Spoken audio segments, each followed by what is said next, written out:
안녕하세요. 이야기꾼입니다. 오늘은 블로그 인기글 중에 외국인은 현재 매도하고 있지만 사실상 매도한다고 볼 수 없다.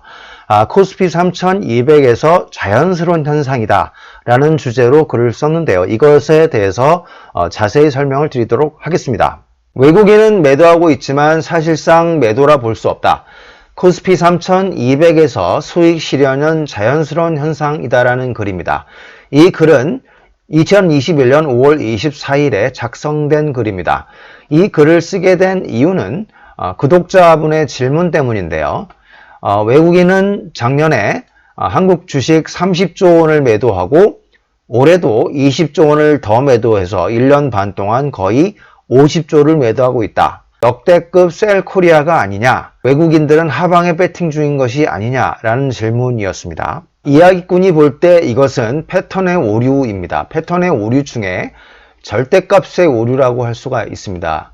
이러한 패턴의 오류는 이야기꾼의 책인 정해진 미래 대세 상장이 온다 라는 책에도 나와 있으며 블로그 글에서도 나와 있습니다. 이 절대값의 오류는 시대와 조건과 상황에 따라 다른 상황이 존재하는데 그것을 절대값으로 비교하면 틀린다는 말씀입니다. 코스피 지수가 3200대일 때 매도 30조와 코스피 지수가 2000일 때 매도 30조는 전혀 다른 것이죠. 예를 들어 2008년도에 외국인이 얼마를 매도했는데 지금도 그 정도 수준이니 대폭락이 온다라고 주장하는 것과 같습니다. 2008년 폭락 직전이면 2000밖에 안 되는 때죠.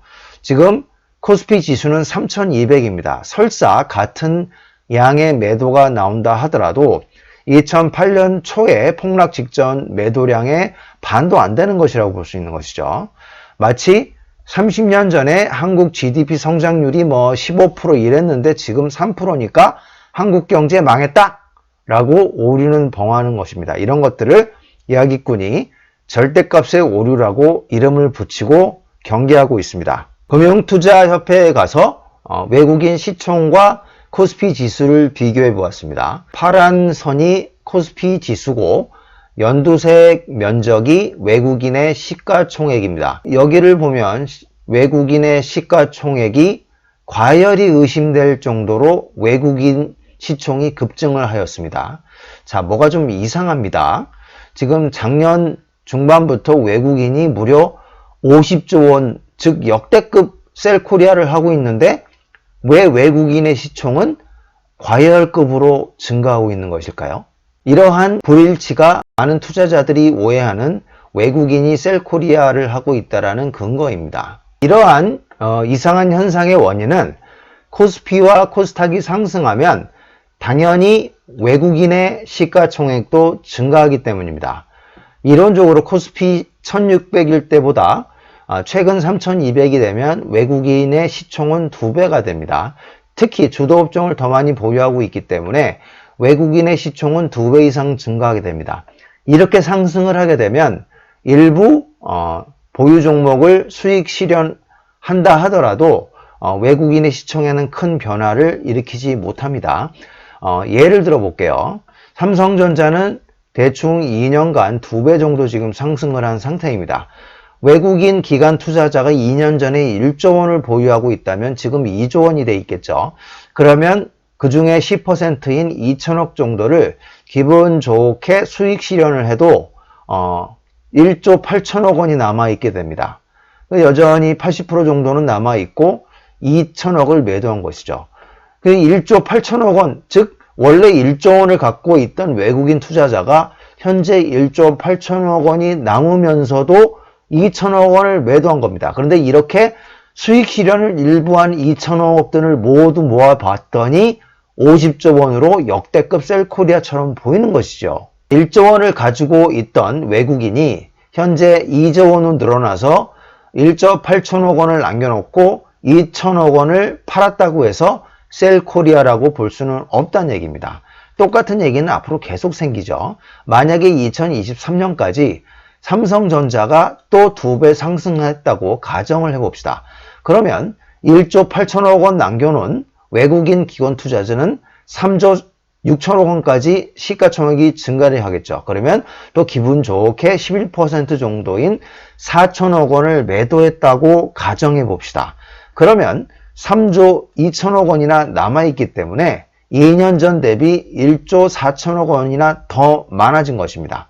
외국인은 2020년에 1조 원이 현재 3조 2천억 원이나 증가를 했지만 매도는 2천억 원, 4천억 원에서 6천억 원 한 것이죠. 그러면 뉴스기사들은 2021년에 2천억 원 매도했대요. 2023년도에 4천억 원을 매도했대요. 무려 6천억 원을 매도했네요. 역대급 셀코리아입니다라고 또 난리를 피우게 되어 있습니다. 그러나 외국인은 1조 원이 있던 것이 지금 현재 3조 2천억 원이나 더 남아있는 것이죠. 이것을 보고 우리는 셀코리아라고 할 수는 없는 겁니다. 이렇게 뉴스 기사들은 외국인이 매도한 절대값만을 열심히 비교해 가면서 공포 심리를 만듭니다. 앞서 구독자가 말씀하신 50조 원 역대급 셀코리아 아니냐라고 말씀하신 것도 그것만 보면 그럴듯하죠. 하지만 지금 현재 외국인의 시가총액은 역대급으로 과열을 지속하고 있는 점을 보면 아주 일부만 수익 실현을 했다고 볼 수가 있는 것입니다. 한 가지 더 이유를 들자면 외국인이 보유한 신규 상장 기업과 유무상 증자들은 매수 통계에 잡히지 않습니다. 그래서 하이브, SK 바이오 사이언스 등이 계속 IPO가 있었고 앞으로도 있을 것인데요. 이러한 신규 상장은 매수 없이 매도만 잡히게 됩니다. 따라서 마치 매도를 많이 한 것처럼 보이지만 오히려 장외시장에서 매수한 금액이 훨씬 많기 때문에 역시 매수가 더 많은 상황이라고 볼 수 있겠습니다. 외국인의 수급은 굉장히 중요한 코스피의 전조현상 중에 하나입니다. 따라서 시나리오 모델별로 구분해서 보도록 하겠습니다. 지금부터 설명드릴 내용들은 C2 1강이라는 이야기꾼의 강의에 포함된 내용입니다. 전조현상 두 번째 카테고리인 수급편에 나오는 외인 수급에 대한 내용입니다. 자, 외국인의 수급을 볼 때는 시가총액과 비중 이 두 가지 잣대를 보고 판단을 해야 됩니다. 외국인의 시가총액은 코스피 주가와 100% 연동한다고 보시면 되겠습니다. 주가가 오르면 외국인 시총도 증가하고 주가가 떨어지면 외국인 시총도 감소를 합니다. 반면 외인 비중은 중기 12국면의 6월 국면, 즉 여름 국면부터 감소하기 시작합니다. 즉 지금부터 외국인의 비중은 오히려 조금씩 감소할 수도 있는 시점이 된다고 볼 수가 있습니다. 그 이유는 삼성전자나 대형주 같은 경우에 외국인이 시총이 증가하여 일부 수익 실현을 한다 하더라도 한꺼번에 빠져나갈 수가 없습니다. 외국인의 투자 자금은 매우 많기 때문에 일시에 빠져나가면 한국가의 금융위기까지 만들 수가 있습니다. 따라서 외인들은 상승 추세를 훼손하지 않는 상황에서 조금씩 출회를 하는 경향이 있습니다. 이러한 외인의 매도는 주가 천정이 나오고 중공황이 본격화될 때까지 지속됩니다. 그러나 이러한 상승 추세는 3, 4년이 걸리기 때문에 앞으로 주구장창 외인의 매도는 나오게 되고 어느 순간 뉴스 기사는 외국인의 매도에 대해서 더 이상 언급하지 않는 순간까지 오게 됩니다. 대세 상승 기간에 만들어지는 자연스러운 현상이기 때문에 외국인의 매도에 대해서 너무 우려할 필요는 없습니다. 이렇게 외국인의 수급을 판단할 때는 시가총액과 비중을 본다고 말씀을 드렸는데요. 지난 한국 증시 2기의 대세 상승인 5월 국면부터 11월 국면까지 보도록 하겠습니다. 5월 국면은 2003년에 시작됐으며 11월 국면은 2008년 초까지 진행이 됩니다. 보시면 2003년부터 2007년까지 지속적으로 외국인의 시가총액은 증가를 합니다. 그러나 이것을 비중으로 볼 경우에는 전혀 다른 그림이 펼쳐집니다. 6월 국면부터 나온다고 말씀을 드렸는데요. 비중이 감소한다고 말씀을 드렸습니다. 자, 이것은 이야기꾼의 강의 플랫폼인 C2 강의에 나오는 슬라이드 중에 하나입니다. 외국인의 비중은 기속적으로 증가를 하다가 코스피 2기의 6월 국면이 진입된 2005년부터 가시적으로 감소를 하기 시작합니다. 그러나 코스피는 계속 상승을 하죠. 어디까지?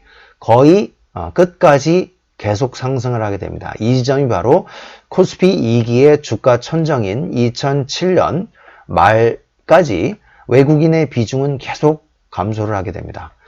그리고 이번에도 비슷한 현상이 또 보여주고 있죠. 2020년 12월부터 6월 국면이죠. 그러니까 실질적으로 거의 2021년부터 6월 국면이라고 할 수 있는데 지금 외국인의 비중이 감소하기 시작을 했습니다. 그렇게 되면 앞으로 최소 3년 정도 이후에 코스피 2기의 주가 천정이 나온다는 결론에 이릅니다. 지금까지 외국인 수급에 대해서 말씀을 드렸습니다. 외국인이 마치 매도가 역대급으로 나와서 셀코리아처럼 보일 수는 있으나 그렇지 않다고 말씀을 드렸습니다. 작년에 1조 원을 가지고 있던 외국인이 올해 2배가 올라서 2조 원이 돼서 일부 수익선을 했다고 칩시다. 1조 8천억 원을 남겨놓고 2천억 원을 매도했다고 해서 이것을 셀코리아라고 말씀드릴 수 없다고 말씀을 드렸죠. 그래서 시가총액, 외국인의 시가총액은 코스피와 코스닥의 시총과 비슷하게 움직입니다. 그러나 비중 측면에서 보면 아까 말씀드린 대로 이렇게 좀 다른 모습이 보인다고 말씀을 드렸죠. 6월 국면이 되면 외국인의 비중은 점차로 감소를 하고 3년 정도 이후에 주가 천정이 나온다고 말씀을 드렸습니다. 따라서 외국인이 매도를 하는 것과 외국인 비중이 주는 것은 전혀 다른 성격의 일입니다. 그리고 당연하게도 외국인도 조금씩 수익 실현을 할 수밖에 없는 것이고 비중이 감소하는 것도 자연스러운 현상입니다. 따라서 이러한 것은 대세 상승장의 전형적인 특징이기 때문에 투자자들은 이것에 너무 우려를 하실 필요가 없다는 점을 말씀드리고 싶습니다. 감사합니다.